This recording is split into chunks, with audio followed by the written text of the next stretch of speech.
Hai guys, selamat datang di channel Gereja Internet. Jangan lupa klik tombol subscribe dan nyalakan lonceng pemberitahuan supaya kamu bisa mendapatkan pengajaran setiap minggunya tentang kebenaran yang alkitabiah. Klik subscribe itu nggak bayar guys. Tapi dengan klik subscribe, kalian baru saja mendukung Gereja Internet supaya terus dapat berkembang di dunia YouTube. Jangan lupa like, comment, and share ya. Dari zaman ke zaman terus dibentuk bagian per bagiannya. Musa yang sama akan menutup dan menyelesaikan. Gereja dimulai oleh nabi dan rasul. Fondasinya dibangun oleh dasar nabi dan rasul. Gereja mula-mula tangkap visinya. Dari zaman ke zaman gereja mengalami pemulihan. Itu membangun bagian per bagian. Hanya manusia menganggap ketika dia ambil bagian dalam satu bagian restorasi tertentu, dia anggap sudah paling benar. Waktu Martin Luther keluar, dia berkata, gereja orang Kristen selamat karena iman, bukan karena perbuatannya. Dia berkata, ini restorasi sebetulnya, keselamatan oleh karena iman. Tapi dia pikir kelompoknya berkata kita paling benar, keluar orang Lutheran. Lalu keluar lagi orang Anabaptis yang berkata baptisan karena pertobatan, nggak bisa baptis anak-anak, baptis harus dewasa, caranya mesti begini, harus karena pertobatan. Lahir orang-orang Anabaptis, termasuk gereja baptis, Mennonite, segala macam. Mereka anggap waktu itu inilah yang paling benar, yang lain diabaikan, padahal mereka hanya membangun satu bagian lagi sebetulnya. Keluar orang Pantekosta berbahasa roh, teriak-teriak, haleluya, haleluya, haleluya. Mereka berkata, yang ini tidak rohani, ini yang terakhir, yang paling baru. Lalu mereka anggap mereka yang paling benar, lupa ini hanya satu bagian sedang dibangun. Lahir orang karismatik yang lebih gila-gilaan lagi. Lalu itu lahir begitu, nganggapnya semuanya nggak benar, gua paling benar sendiri, nggak taunya juga agamawinya sama, saudara. Lalu kemudian kita anggap diri kita paling benar, padahal ini merupakan bagian dari satu partikel aja, satu elemen aja dari semua yang selama ini sedang dibangun. Akan tiba waktunya, pola ini akan terjadi. Dari Musa akan berakhir pada Musa, dari rasul dan nabi akan kembali pada apa? Rasul dan nabi. Saya berani berkata, hari-hari ini kita sudah lihat pelayanan nabi. Guru sudah kita lihat, gembala-gembala yang baik sudah muncul di restorasi Tuhan. Para penginjil hebat sudah muncul. Para nabi sedang muncul. Nabi-nabi ini kelak akan melahirkan nama rasul. Kalau ministry yang apostolik, yang rasuli ini muncul, genap saudara. Dari Musa kepada Musa, rasul dan nabi ini akan keluar bersama-sama. Rasul dan nabi. Waktu Musa selesaikan itu, lihat lagi pasal 40 ayat 33. Didirikannya tiang-tiang pelataran sekeliling kemah suci dan mezbah itu, dan digantungkannya tirai pintu gerbang pelataran itu. Demikianlah diselesaikan siapa? Musa. Yang lain ini kerjaannya orang lain, tapi menyelesaikan, merekonstruksi jadi seperti yang dia lihat. Musa yang menyelesaikan, yang lain nggak bisa. Kenapa? Yang lain tidak melihat apa yang dilihat Musa. Hanya Musa yang lihat dan Musa yang tahu. Dan dengerin ayat berikutnya, ini akibatnya. Kita baca sama-sama. 2, 3. Lalu awan itu menutupi kemah pertemuan, dan kemuliaan Tuhan memenuhi kemah suci. Amen, saudara. Kata kemuliaan dari kata Shekinah, the visible presence of God, hadirat Allah yang visible. Musa nggak bisa masuk di dalamnya, terlalu mulia. Firman Tuhan berkata, gereja yang terakhir nanti akan jauh lebih mulia dari gereja yang mula-mula. Tapi pola pembangunan ini akan terjadi. Dari Musa yang mulai, dan Musa akan menyelesaikan. Rasul dan nabi yang meletakkan dasar, rasul dan nabi yang akan membangun akan atapnya. Finish, selesai. Waktu ministry dua bagian ini jalan, saudara, begitu mereka selesai, kemuliaan Tuhan akan memenuhi gerejanya. Sekarang ini belum. Beberapa gereja lokal mengklaim paling benar, konsepnya mungkin benar, realitanya jauh. Makanya jemaatnya pada frustrasi. Waktu diajar konsepnya muluk-muluk, baru jalan selangkah rontok semua. Kenyataannya nggak bisa. Kenapa? Mereka menempatkan diri mereka, membebani diri mereka sendiri dengan apa yang sebetulnya tidak pernah Allah bebankan kepada mereka. Setiap restorasi demi restorasi Allah kerjakan. Kita harus tahu di mana kita hari ini. Lalu kemudian Anda lihat seluruh rencana Allah dari sejak gereja mula-mula sampai nanti Yesus datang dalam kemuliaannya bagi gerejanya. Itu akan terjadi. Saya percaya ini akan terulang kembali. Amen, saudara. Ini akan terulang kembali. Dari Musa kepada Musa, rasul dan nabi akan muncul. Kalau yang rasul ini muncul, Anda akan lihat yang luar biasa. Saya lihat pelayanan rasul-rasul baru masih embrionya, saudara. Masih embrionya. Uf Ekman yang akan datang di gereja kami akhir bulan ini, 2 minggu lagi, itu satu di antaranya. Kelihatan sekali rasulinya, tapi itu masih embrio, masih belum seperti yang Alkitab katakan. Demonstrasi kuasanya belum seperti yang dijanjikan Alkitab. Saya yakin dalam waktu yang tidak lama lagi ini akan terjadi. Anda akan lihat demonstrasi kuasa Allah di depan matamu dengan cara yang mentakjubkan sekali. Dan kalau itu terjadi utuh, semua itu disatukan, dan itu akan membuat kemuliaan Allah turun seperti dalam pasal yang ke-40 ayat yang ke-34, saudara. Saya yakin all truth is parallel. Yang jasmani ngikuti yang rohani. Baru setelah ini jadi. Itu loh yang di Yerusalem baru jadi, saudara. Yerusalem tidak nunggu Mei 48. Yerusalem nunggu kita diselesaikan oleh Roh Allah. Amen, saudaraku. Mereka Yahudi secara jasmani, kita Yahudi secara rohani, dibayar oleh darah anak domba Allah, Yesus Kristus Tuhan sendiri. Saya percaya itu. Waktu mereka disiapkan begitu rupa, tahu saya, kita semua tahu, karena kita juga sedang disiapkan luar biasa. Amen. Kalau ini nanti terjadi, saudara, yang jasmani akan segera terjadi, yang rohani terjadi, yang jasmani akan terjadi. Jadilah kehendakmu di mana? Bumi seperti di. Jadi sorga dulu atau bumi dulu, saudara? Sorga dulu. Di bumi seperti di. Berarti yang rohani harus terjadi dulu, yang jasmani akan mengikuti. Anda ngerti? Dan lihat kebenaran ini. Lalu awan itu menutupi kemah pertemuan, dan kemuliaan Tuhan memenuhi kemah suci. Saya harus teruskan, saudara. Nah, sekarang saya mau berikan dasarnya apa yang saya katakan tadi. Buka Efesus pasal 2.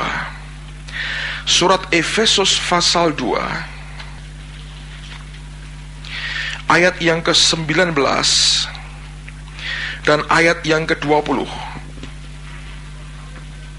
Efesus pasal 2 ayat yang ke-19 dan ayat yang ke-20. Firman Tuhan berkata, demikianlah kamu bukan lagi orang asing dan pendatang, melainkan kawan sewarga dari orang-orang kudus dan anggota-anggota keluarga Allah, yang dibangun di atas dasar siapa? Para rasul, dan dengan Kristus Yesus sebagai apa? Batu penjuru. Anda garis bawahi 3 statement itu. Yang pertama, yang dibangun di atas dasar para rasul dan para nabi, dengan Kristus Yesus sebagai apa? Batu penjuru. Anda pegang betul akan pernyataan ini. Sekarang lihat dulu dalam 1 Korintus pasal yang ketiga. 1 Korintus pasal yang ketiga ayat yang ke-10. Paulus menyatakan dengan tegas statement yang luar biasa ini.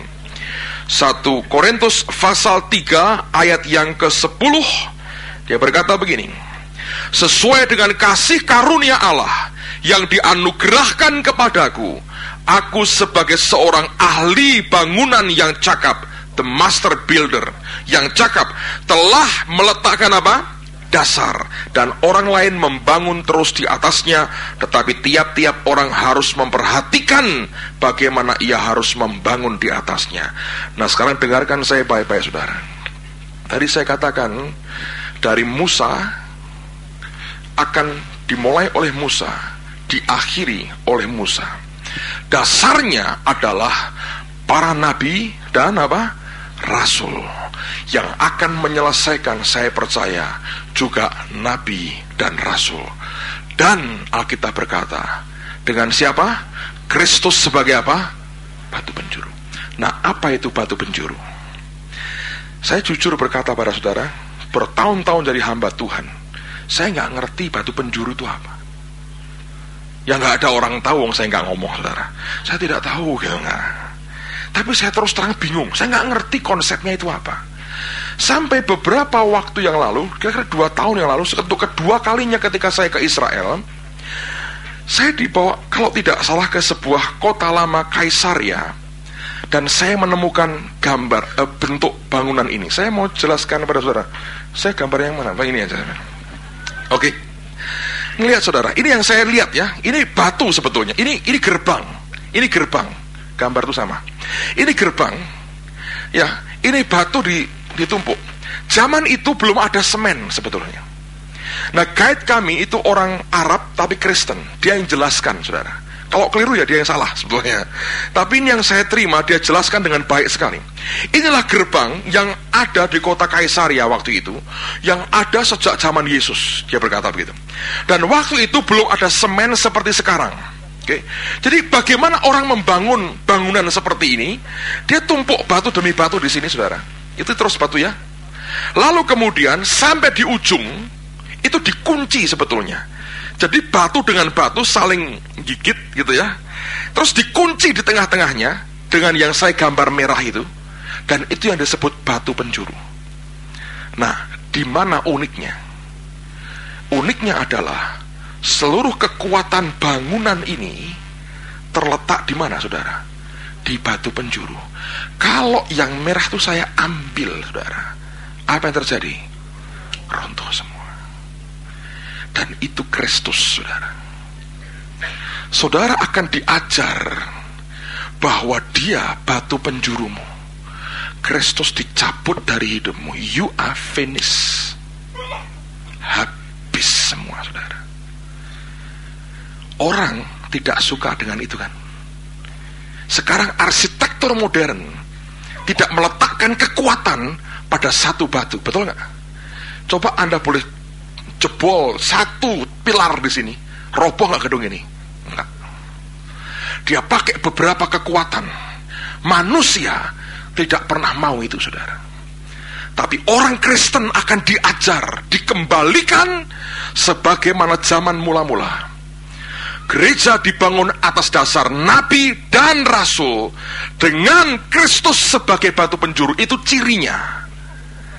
Saudara akan dibawa dalam pengenalan akan Tuhan yang membuat saudara bisa memiliki akan konsep yang pengertian yang sama persis, bahwa sewaktu-waktu Kristus diangkat dari hidupku, itu hari aku runtuh. Daud ketika dia bertobat setelah dia berzinah dengan Batsheba, ditegur Nabi Nathan dalam Mazmur 51, dia berkata apa? Jangan ambil rohmu yang kudus daripadaku. Kenapa dia teriak seperti itu? Dia pernah lihat Saul diurapi Tuhan, dan urapan itu undur daripadanya setan yang merasuk dia, saudara. Dan itu awal dari keruntuhan raja besar. Saya yakin ini akan jadi ciri hidup orang Kristen. Kita mutlak tergantung pada Kristus batu penjuru itu, dan sadar betul sekali dicabut, habis semua. Anda tidak akan takut kehilangan uang, kehilangan nyawa, kehilangan jabatan, kehilangan apapun. Orang Kristen yang benar dibangun dengan benar hanya satu yang dia takutkan. Kehilangan siapa? Kristus dalam hidupnya. Paulus berkata, tidak ada apapun juga yang bisa memisahkan aku dari kasih Kristus. Dia tidak peduli kehilangan apapun, dia gak peduli, asal jangan dia kehilangan Kristus dalam hidupnya. Itu jadi pegangan hidupnya. Kristus jadi batu penjuru, saudara. Sekarang lihat apa yang Petrus katakan. Lihat dalam 1 Petrus pasal yang kedua. 1 Petrus pasal yang kedua, ayat yang pertama sampai dengan ayat yang ke-8. 1 Petrus pasal yang kedua, ayat pertama sampai dengan ayat yang ke-8. Karena itu buanglah segala kejahatan, segala tipu muslihat, dan segala macam kemunafikan, kedengkian dan fitnah. Dan jadilah sama seperti bayi yang baru lahir, yang selalu ingin akan air susu yang murni dan yang rohani, supaya olehnya kamu bertumbuh dan beroleh keselamatan, jika kamu benar-benar telah mengecap kebaikan Tuhan. Ayat yang keempat. Dan datanglah kepadanya batu yang hidup itu, yang memang dibuang oleh manusia, tetapi yang dipilih dan dihormat di hadirat Allah. Dan biarlah kamu juga dipergunakan sebagai batu hidup untuk pembangunan suatu rumah rohani bagi suatu imamat kudus, untuk mempersembahkan persembahan rohani yang karena Yesus Kristus berkenan kepada Allah. Sebab ada tertulis dalam kitab suci, sesungguhnya aku meletakkan di Sion sebuah batu yang terpilih, sebuah batu penjuru yang mahal, dan siapa yang percaya kepadanya tidak akan dipermalukan. Janji Allah luar biasa. Karena itu bagi kamu yang percaya, ia mahal. Tapi bagi mereka yang tidak percaya, batu yang telah dibuang oleh tukang bangunan telah menjadi batu penjuru, juga telah menjadi batu sentuhan dan suatu batu sandungan. Mereka tersandung padanya karena mereka tidak taat kepada firman Allah, dan untuk itu mereka juga telah disediakan. Nah, saya mau jelaskan dengan baik-baik. Coba gambar itu dipasang lagi.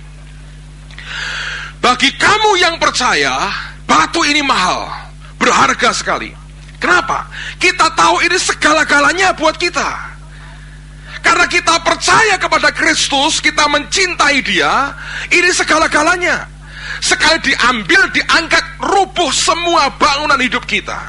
Tapi bagi orang yang tidak percaya, karena tidak taat, ini sandungan dan ini gangguan. Bagaimana aku bisa mempertaruhkan seluruh hidupku hanya kepada satu barang itu saja? Orang yang hidup dalam ketidaktaatan, dia akan gelisah melihat keadaannya seperti itu. Itulah manusia. Sekian abad kemudian sampai hari ini kita membuktikan manusia meninggalkan pola batu penjuru, dan manusia bangun rumah dengan dasar yang bukan hanya ditentukan kekuatannya oleh satu batu saja. Buat mereka terlalu berisiko mempertaruhkan seluruh bangunan kepada satu batu ini. Nah, kalau Anda lihat, ingat cerita Samson, saudara ya. Itu konstruksi zaman dulu memang begitu. 2 pilar, dia robohkan, seluruh gedung kolaps, saudara. Orang Israel punya batu penjuru. Kita punya batu penjuru. Siapa itu? Kristus Yesus. Tapi kalau engkau hidup dalam ketidaktaatan, ini gangguan. Karena ketidaktaatanmu membuat engkau tahu Kristus bisa diangkat dari hidupmu. Karena kita hidup dalam dosa, lalu membuat runtuh hidup kita. Lalu itu merupakan sandungan, dan kita akan mengeluh, ini tidak boleh, ini tidak boleh, ini tidak boleh. Buat kita itu sandungan. Tapi bagi orang yang taat, ini merupakan barang yang berharga. Kita akan pelihara, kita pertahankan. Dan kita berkata, aku bisa kehilangan semua asal tidak Kristus yang satu ini. Amen, saudara. Nah, dengerin baik-baik. Ada banyak orang bicara tentang apakah kita kena aniaya atau tidak. Saya beritahu saudara, ada yang kena, ada yang tidak. Ternyata dasarnya apa, saudara? Ini. Kalau hidupmu bisa kayak begini, saudara, Tuhan akan meluputkan engkau. Karena engkau hidup dalam ketaatan. Itu aja. Bukan soal bahasa roh atau tidak, bukan ternyata. Orang karismatik ajar begitu, berbahasa roh ntar diangkat. Ngawur. Asal percaya Yesus diangkat. Menurut saya tidak, saudara. Dari mana saya berani berkata begitu? Ayat yang terakhir sebelum selesai, Wahyu pasal yang ketiga. Besok terusin lagi. Wahyu pasal yang ketiga. Saya ingin bacakan ini ayat luar biasa. Lihat mulai ayat yang ke-7. Wahyu pasal 3 ayat yang ke-7. Dan tuliskanlah kepada malaikat jemaat di Philadelphia, inilah firman dari yang kudus, yang benar, yang memegang kunci Daud. Apabila ia membuka, tidak ada yang dapat menutup. Apabila ia menutup, tidak ada yang dapat membuka. Aku tahu segala pekerjaanmu. Lihatlah, aku telah membuka pintu bagimu yang tidak dapat ditutup oleh seorang pun. Aku tahu bahwa kekuatanmu tidak seberapa. Orang yang hidup dalam anugerah tahu kekuatan kita tidak seberapa. Amen. Namun engkau apa? Menuruti firmanku, dan engkau tidak menyangkal namaku. Lihatlah, beberapa orang dari jemaah iblis, yaitu mereka yang menyebut dirinya orang Yahudi, tetapi yang sebenarnya tidak demikian, melainkan berdusta, akan kuserahkan kepadamu. Sesungguhnya aku akan menyuruh mereka datang dan tersungkur di depan kakimu, dan mengaku bahwa aku mengasihi engkau, karena engkau menuruti apa? Firmanku, untuk tekun menantikan aku. Maka aku pun akan apa? Melindungi engkau dari hari pencobaan yang akan datang atas seluruh, untuk mencobai mereka yang diam di bumi. Aku datang segera. Peganglah apa yang ada padamu, supaya tidak seorang pun mengambil apa? Lihat, gereja akhir zaman cirinya, secara manusia kekuatannya tidak seberapa, tapi ketaatannya. Bagi yang taat, dia batu penjuru yang mahal. Bagi yang tidak taat, itu batu sandungan, saudara. Dan rupanya gereja seperti itu. Tuhan berkata, aku akan apa? Melindungi engkau. Dan itu janji Tuhan sebenarnya. Amen. Saya yakin Tuhan akan bangun gereja yang kuat, dan bukan gereja yang murahan.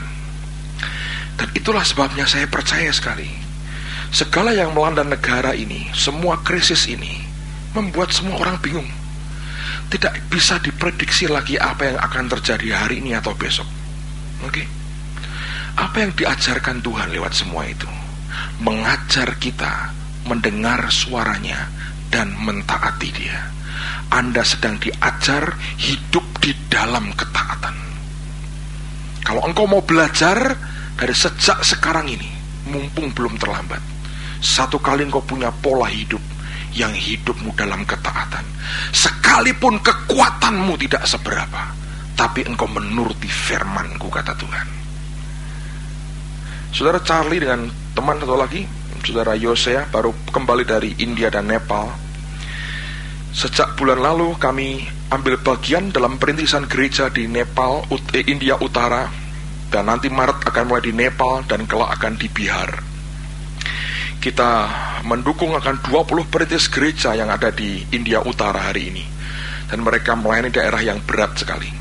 Tapi kita bersyukur sudah 2 gereja didirikan di sana, dan nanti bulan Maret sebuah gereja lagi akan didirikan di Nepal. Itu ladang dan kondisi yang sangat berat, tapi saat ini sedang luar biasa. Nah, saya mau ceritakan pengalaman saudara kami Yosea. Dia pulang dari Madras, dari Kalkuta terbang ke Madras ya, dari Kalkuta terbang ke Madras. Tempat duduknya terpisah dengan Charlie, dia duduk di belakang. Kanan kirinya orang India, orang asing, tidak kenal sama sekali. Nah, waktu dalam perjalanan pulang itu, di dalam pesawat ada suara, ada dorongan Tuhan untuk berdoa sebetulnya. Terus dia berdoa dalam bahasa roh, pelan dia berdoa. Tapi suara bergema di telinganya, aku ambil anakmu dan istrimu.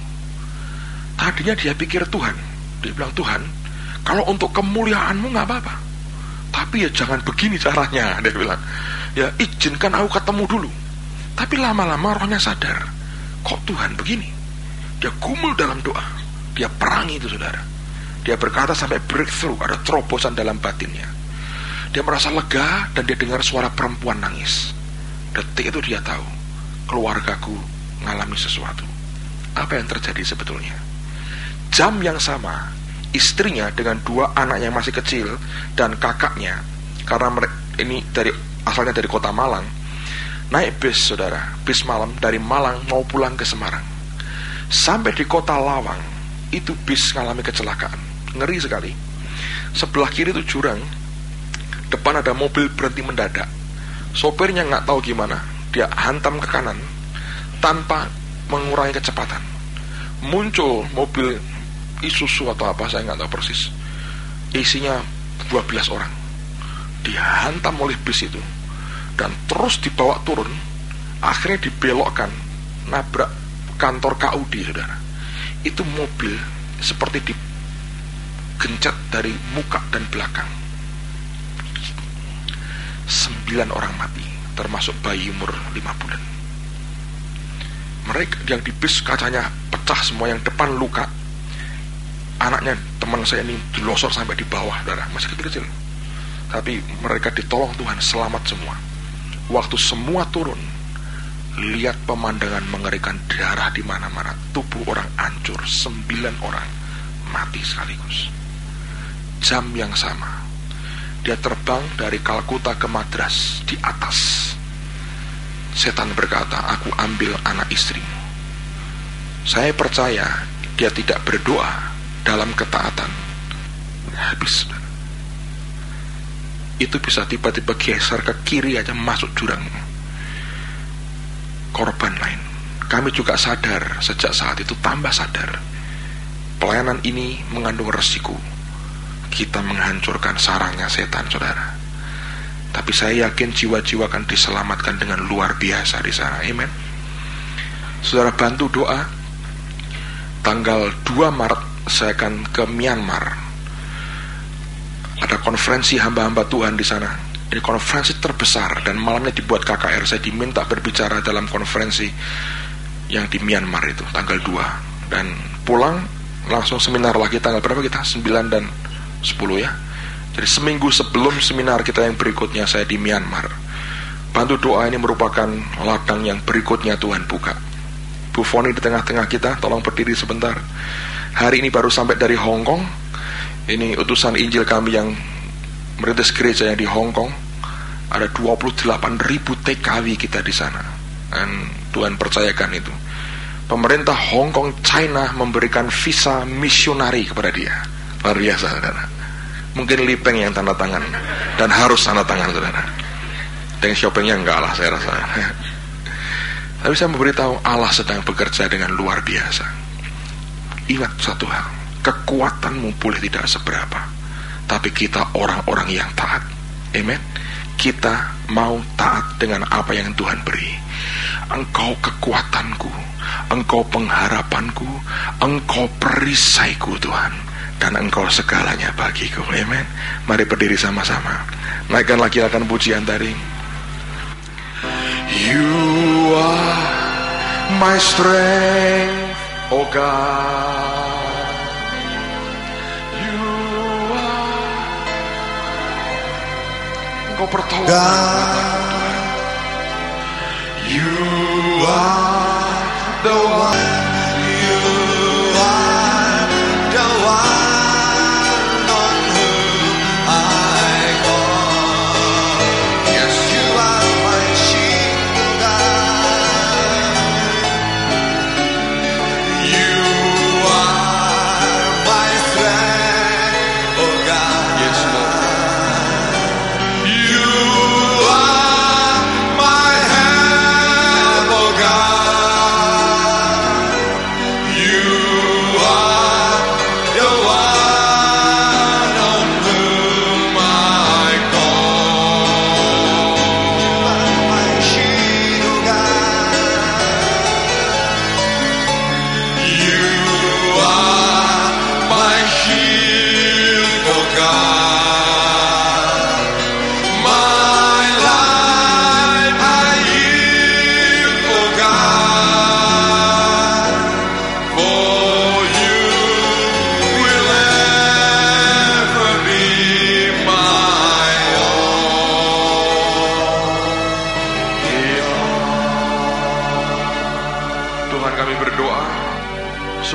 jadi kenyataan dalam hidup kami.